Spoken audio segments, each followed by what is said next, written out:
31 दिसंबर और 1 जनवरी की रात को दिल्ली में कुछ ऐसा होता है जो बेहद ही दुखदाई था। जहां लोग नए साल के सपने संजो रहे थे, वहीं एक लड़की के नया साल शुरू होने से पहले ही ख़त्म हो जाता है। इस घटना को लेकर लोगों में दिल्ली पुलिस के लिए बहुत ज़्यादा ही आक्रोश है।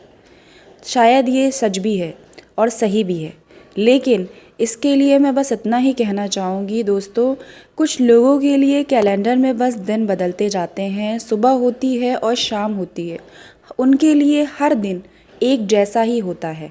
उन्हें बस पालना होता है अपने परिवार को और उठानी होती हैं अपनी जिम्मेदारियाँ। इससे ज़्यादा कुछ नहीं कह सकते। तो चलिए दोस्तों, अपनी वीडियो को हम शुरू करते हैं। दिल्ली में रहती है अंजलि नाम की 23 साल की लड़की, जो दिल्ली के अमन विहार इलाके में रहती है, जिसके पिता की मृत्यु 8 साल पहले ही हो चुकी है। घर में माँ हैं जिनकी दोनों किडनियाँ ख़राब हो चुकी है और वो ज़्यादातर अब बिस्तर पर ही रहती हैं। कहने को तो एक भाई और बहन भी है, लेकिन बहन बड़ी है और जिसकी शादी हो चुकी है। तो अब सारी जिम्मेदारियां परिवार की अंजलि के कंधों पर आ चुकी है। अंजलि परिवार की जिम्मेदारियां उठाने के लिए जॉब भी करती है और पार्ट टाइम जॉब भी करती है, जिसके लिए वो इवेंट मैनेजमेंट का काम करती है। दिल्ली में आए दिन और हर रोज़ कोई ना कोई पार्टी होती ही रहती है। इन पार्टियों को ऑर्गेनाइज़ करने के लिए इवेंट मैनेजमेंट कंपनियां काम करती हैं। इनका काम होता है लोगों के ख़ास ख्याल रखना, उनके हर चीज़ की व्यवस्था करना, पार्टी की जगह से लेकर खाने पीने से लेकर हर चीज़ की व्यवस्था करना। ये काम होता है एक इवेंट मैनेजमेंट कंपनी का। अंजलि भी ऐसी ही एक इवेंट मैनेजमेंट कंपनी में काम करती है। 31 दिसंबर की रात को अंजलि को उसकी कंपनी से एक कॉल आता है कि उसे रोहिणी में किसी होटल में एक पार्टी ऑर्गेनाइज़ करनी है और उसकी ज़िम्मेदारी उसे दी जाती है। और वो घर पर माँ से ये कहकर निकलती है तकरीबन 7 बजे कि माँ, मुझे किसी पार्टी को ऑर्गेनाइज़ करना है, इसके लिए मैं जा रही हूँ, मैं 12 बजे तक वापस आ जाऊँगी। ये कहकर अंजलि घर से निकलती है। जब अंजलि घर से निकलती है तो वो सीधे रोहिणी के होटल में नहीं जाती है। वो सीधे रोहिणी के होटल में जाने की बजाय अपनी दोस्त निधि के घर जाती है अपनी स्कूटी से। वो अपनी स्कूटी अपनी दोस्त निधि के घर लेकर जाती है। निधि को वो रास्ते में लेती है और फिर दोनों साथ में रोहिणी के होटल में जाते हैं। दोनों साथ में रोहिणी के होटल में जाते हैं तो वहाँ कुछ ऐसा होता है जो घटना सीसीटीवी कैमरे में भी रिकॉर्ड हुई है कि दोनों की किसी बात को लेकर अनबन होती है और लड़ाई होने लगती है। वहाँ मौजूद सभी लोगों ने इस बात को देखा, लेकिन बाद में जब पुलिस ने तफ्तीश की तो किसी ने भी इस बात को अच्छे से नहीं बता पाया कि आखिर उनकी लड़ाई किस बात को लेकर होती है। तो माँ अंजलि को बार बार फ़ोन करती है और तकरीबन 11 साढ़े 11 बज जाते हैं और अंजलि का फ़ोन स्विच ऑफ आता है। अब माँ परेशान होती है, बार बार फ़ोन करती है, लेकिन अंजलि का फ़ोन नहीं लगता है। अब माँ सोचती है कि बेटी अक्सर ऐसे इवेंट्स को ऑर्गेनाइज़ करने के लिए बाहर जाती रहती है, तो सुबह तक वो वापस आ जाएगी। माँ ये सोचकर सो जाती है और सुबह होती है, घर का दरवाज़ा कोई आकर खटखटाता है तो माँ सोचती है कि अंजलि वापस आ गई है और माँ दरवाज़ा खोलने जाती है। और माँ जब दरवाज़ा खोलती है तो वो देखकर और भी ज़्यादा परेशान हो जाती है कि दरवाज़े पे अंजलि तो नहीं थी, लेकिन पुलिस थी। और पुलिस उनसे पूछती है, एक स्कूटी का नंबर बताती है कि क्या ये स्कूटी आपकी बेटी की है और हम आपको लेने आए हैं, आपकी बेटी का एक्सीडेंट हो गया है, आपको हमारे साथ अस्पताल जाना है। अब परिवार वाले परेशान हो जाते हैं कि आखिर क्या हो गया, पर वो बहुत सोचते भी हैं। तो इतना सोचते हैं कि शायद कोई छोटा मोटा एक्सीडेंट होगा, कुछ चोटें आई होंगी। तो वो पुलिस के साथ अस्पताल जाते हैं। जब वो अस्पताल जाते हैं तो उन्हें अस्पताल ना ले जाने के बजाय उन्हें मुर्दा घर ले जाया जाता है। जब उन्हें मुर्दा घर ले जाया जाता है तो उन्हें वहाँ पर एक लाश दिखाई जाती है, जो लाश के नाम पे शायद कुछ टुकड़े थे, लाश के बचे हुए टुकड़े थे, जिसे देखकर माँ की चीख निकल जाती है और परिवार वाले फूट फूट कर रोने लगते और वो अंजलि की लाश होती है। अब पुलिस को वो स्कूटी मिल चुकी थी जिससे ये एक्सीडेंट हुआ है, अंजलि की लाश मिल चुकी थी जिसका एक्सीडेंट हुआ है। ये एक एक्सीडेंट का केस होता है जिसे पुलिस एक एक्सीडेंट का केस बताकर बंद करने वाली थी। लेकिन घटना में बदलाव तब आता है, कहानी में तब मोड़ आता है कि दिल्ली के में रहने वाले दीपक नाम का शख्स जब सामने आता है और वो इस बात को बताता है कि उसने अपनी आँखों से इस घटना को देखा है और जो वो अपनी आँखों से देखता है वो शायद यकीन करने लायक नहीं है और आप शायद उस पर यकीन नहीं कर पाएंगे। तो दीपक कंझावला में रहता है, उसका काम होता है दूध सप्लाई करना।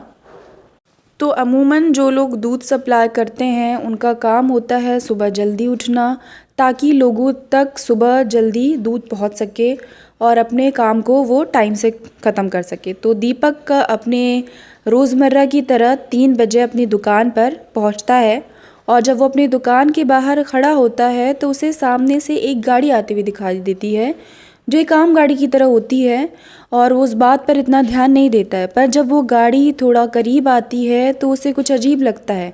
उस गाड़ी को देखकर ऐसा लगता है कि जैसे उस गाड़ी का अभी अभी एक्सीडेंट हुआ है और वो गाड़ी बहुत ज़्यादा तेज़ गति में भी नहीं थी, बहुत नॉर्मल स्पीड में चल रही थी। फिर भी जब दीपक की नज़र जाती है गाड़ी के निचले पहिए की तरफ तो दीपक को वहाँ पर कुछ फंसा हुआ नज़र आता है, उसे कुछ नज़र आता है, उसे लगता है जैसे नीचे कोई कुत्ता फंसा हुआ है।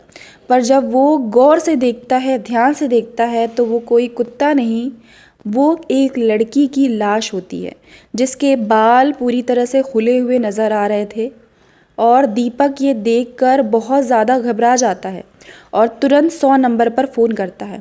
दीपक तुरंत पुलिस को ये बात बताता है और ये बात ऑन रिकॉर्ड में है। जो एग्जैक्ट जो लाइनें दीपक ने सबसे पहली बार पुलिस को कही वो लाइनें थी, एक ग्रे कलर की बलेनो गाड़ी है और उसके निचले पहिए के नीचे एक डेड बॉडी है, फंसी हुई है, बंधी हुई है और वो कुतुबगढ़ की ओर जा रही है। ये एग्जैक्ट वही वर्ड्स हैं जो दीपक ने पुलिस को कहे। इसका मतलब है दीपक ने एक पूरे वर्ड में, एक सेंटेंस में पूरी बात पुलिस को बता दी। पुलिस को इसके आगे शायद कुछ पूछने की ज़रूरत नहीं थी। पुलिस पीसीआर वैन के थ्रू उस ग्रे कलर की बलेनो गाड़ी को जो कुतुबगढ़ की ओर जा रही थी बहुत ही आसानी से रुकवा सकती थी। पुलिस के लिए बहुत आम बात थी। एक दिन पहले दिल्ली पुलिस के कमिश्नर ने प्रेस कॉन्फ्रेंस में भी ये बात कही थी कि 31 दिसंबर की रात को अगर कोई ड्रंक एंड ड्राइव करता है या कोई ऐसी घटना होती है तो पुलिस तुरंत एक्शन लेगी। पुलिस वैसे ऐसी घटना होने ही नहीं देगी। लेकिन इतनी बड़ी बात दिल्ली जैसे इलाके में हो जाती है तो दिल्ली पुलिस दीपक से इस घटना पे तुरंत कार्रवाई करने की बजाय दीपक से ऐसे सवाल पूछती हैं कि आप कौन हैं, आप कहाँ रहते हैं, आपका नाम क्या है। और जो सबसे घटिया और वाहियात सवाल दिल्ली पुलिस दीपक से पूछती है दोस्तों वो ये होता है कि क्या वो लाश कफन में बंधी हुई है। ऐसा सवाल दिल्ली पुलिस के द्वारा दीपक से किया जाता है। अब जैसे ही दीपक और दिल्ली पुलिस के बीच तकरीबन 12 से 13 मिनट बात होती है, ये जो बात है ये बहुत लंबी खिंचती है और जैसे ही फ़ोन कटने वाला होता है तो दीपक को फिर वो गाड़ी वापस आती हुई नज़र आती है। अब दीपक कहता है कि आपसे मैं इतनी देर से बात कर रहा हूँ, आपका कोई आदमी अब तक यहाँ क्यों नहीं आया और आपने कोई एक्शन क्यों नहीं लिया, क्योंकि ये गाड़ी अब दोबारा आ रही है वापस। और गाड़ी देखते ही देखते फिर यू टर्न लेती है और वापस आगे बढ़ जाती है। अब दीपक परेशान हो चुका होता है और वो फ़ोन काट देता है और फ़ोन काट के वो अपनी स्कूटी से दोस्तों दिल्ली में 31 दिसंबर की रात को बहुत ज़्यादा सर्दी होती है, बहुत ज़्यादा ठंड और कोहरा होता है।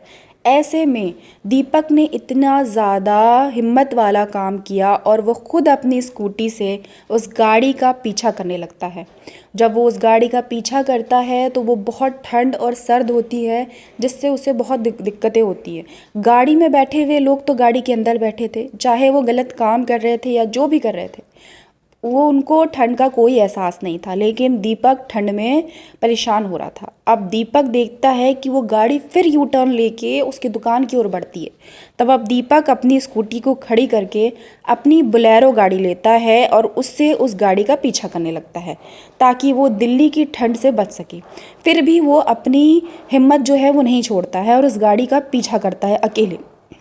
वो उस गाड़ी का पीछा करते हुए आगे बढ़ता है और देखता है वो गाड़ी आगे बढ़ रही है और उसे रास्ते में एक पीसीआर वैन दिखाई देती है और उस पीसीआर वैन के सामने से वो गाड़ी निकल जाती है। अब दीपक गुस्से में पीसीआर वैन की तरफ बढ़ता है, देखता है पीसीआर वैन में पुलिस वाले सो रहे हैं। वो पुलिस वालों को उठाता है और उनसे कहता है कि आपके सामने से एक गाड़ी निकल गई है जिसके लिए मैंने 100 नंबर पे फ़ोन किया है, कंप्लेन किया है, वो सारी घटना बताता है और आप लोगों ने कोई एक्शन नहीं लिया। लेकिन पीसीआर वैन वाले भी दीपक की सारी बात बताने के बावजूद कोई एक्शन नहीं लेते।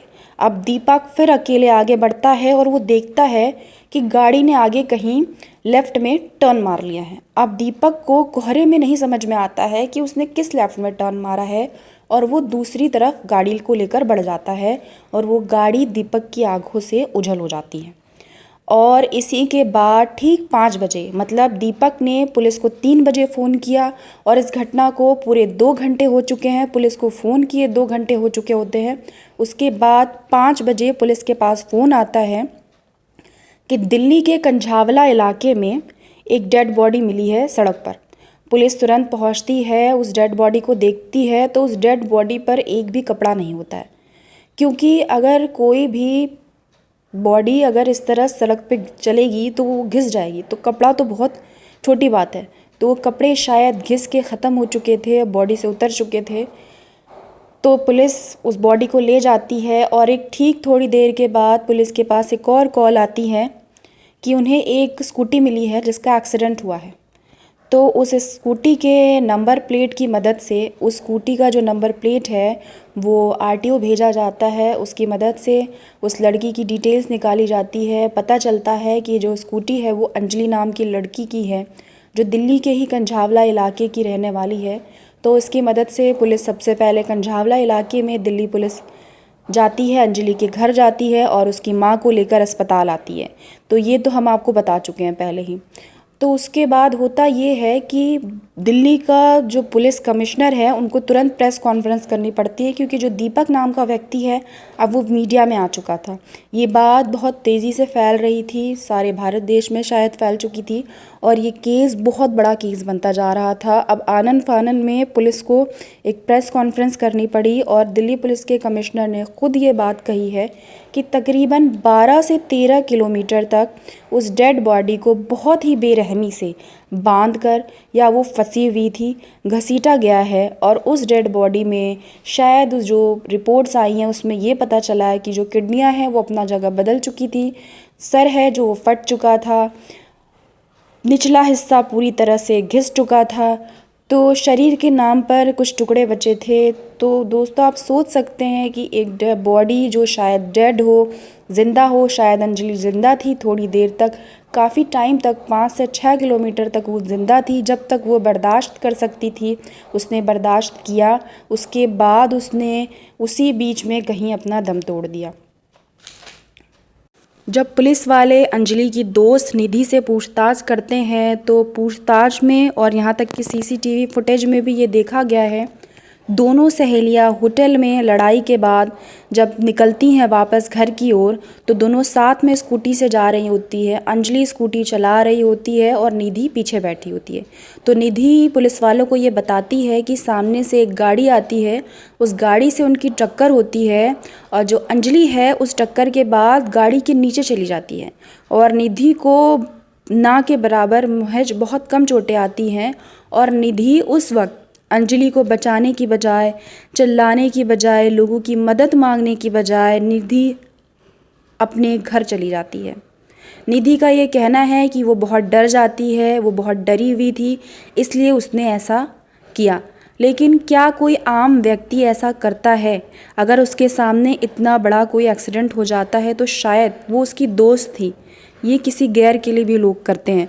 निधि ने उसको बचाने की बजाय अपना घर जाना और खुद की सेफ्टी को ज़्यादा अहमियत दी। बाद में पुलिस वाले सीसीटीवी फुटेज की मदद से उस गाड़ी को पकड़ लेते हैं, उन लोगों को पकड़ लेते हैं जो उस गाड़ी में सवार थे। उस गाड़ी में टोटल 5 लड़के पकड़े गए थे, जिनमें से कोई हेयर ड्रेसर है, कोई राशन कार्ड डीलर है, कोई क्रेडिट कार्ड बनाता है, जिनकी उम्र 25 से 30 साल बताई गई है। उन लोगों का कहना है कि उन लोगों को पता ही नहीं था कि उनकी गाड़ी के नीचे कोई डेड बॉडी है या कोई बॉडी फंसी हुई है। यहाँ तक कि उनका एक्सीडेंट हुआ है ये भी उन्हें नहीं पता चला। ऐसा कैसे हो सकता है? उनका कहना है उन्होंने बहुत ज़्यादा मात्रा में शराब पी रखी थी और उनकी गाड़ी में बहुत ज़्यादा तेज़ आवाज़ से म्यूज़िक बज रहा था। इस वजह से उन्हें अंजलि के चीखने की आवाज़ें नहीं आई। लेकिन दोस्तों, क्या 31 की रात को ऐसी घटना होती है, लोग ड्रिंक एंड ड्राइव करते हैं, तो क्या दिल्ली पुलिस क्या शहर के वीआईपी इलाकों में ही पहरा देने के लिए है? इस तरह के आम जगहों, बस्तियों और मोहल्लों के लिए क्या दिल्ली पुलिस की कोई जिम्मेदारियां नहीं थी? क्यों लोगों को चेक नहीं किया गया और क्यों 12 किलोमीटर तक वो गाड़ी उस लड़की को लेकर घसीटती रही और किसी ने भी उस गाड़ी को नहीं रोका? यहाँ तक कि पीसीआर वैन के सामने से भी वो गाड़ी गुजर जाती है। लेकिन अगर उन लड़कों को पता नहीं था कि वो गाड़ी के नीचे लाश फंसी हुई है, तो वो बार बार यू टर्न क्यों ले रहे थे? वो बार बार गाड़ी को उस जगह क्यों घुमा रहे थे? कि उनका मकसद साफ था कि बार बार यू टर्न लेने से गाड़ी के नीचे बॉडी फंसी हुई है वो गाड़ी से निकल जाए। तो उन लड़कों के ऊपर ड्रिंक एंड ड्राइव का केस दर्ज होता है और उनके ऊपर गैर इरादतन हत्या का मामला लगा है। लेकिन इंडिया में ऐसे बहुत सारे एक्सीडेंट केसेस होते हैं जो चलते हैं, सालों चलते हैं, लोग बरी हो जाते हैं और अगर सज़ा भी होती है तो वो बहुत कम होती है। आपको क्या लगता है इन लोगों को कौन सी सज़ा देनी चाहिए और इनकी सज़ा क्या होनी चाहिए? और क्या निधि भी इस घटना के लिए पूरी तरह जिम्मेदार हैं? आप हमें कमेंट में ज़रूर बताएं और आप कहाँ से हमारी वीडियो को देख रहे हैं, इंडिया और इंडिया के बाहर कहाँ से देख रहे हैं, हमें कमेंट में ज़रूर बताएं। और निधि के बारे में एक बात और बताना चाहेंगे जो शायद ही कई न्यूज़ चैनल्स पे नहीं बताई गई है कि निधि को कुछ साल पहले, मतलब इस 1 साल के अंदर ही शायद, आगरा कैंट में 10 किलो गांजा के साथ पकड़ा गया था। निधि के ऊपर एक केस भी चल रहा है। अंजलि के ऊपर भी एक केस था जो एक एक्सीडेंट का केस था। अंजलि के ऊपर ऐसा कोई केस नहीं था। अंजलि का इसके पहले भी एक बार एक्सीडेंट हुआ था, बाकायदा उनका अस्पताल में इलाज हुआ था। लेकिन निधि के ऊपर एक गलत आरोप का केस चल रहा था। तो निधि किस तरह की व्यक्ति है ये शायद इसी से साबित हो जाता है। तो आप हमें कमेंट सेक्शन में कमेंट ज़रूर करें।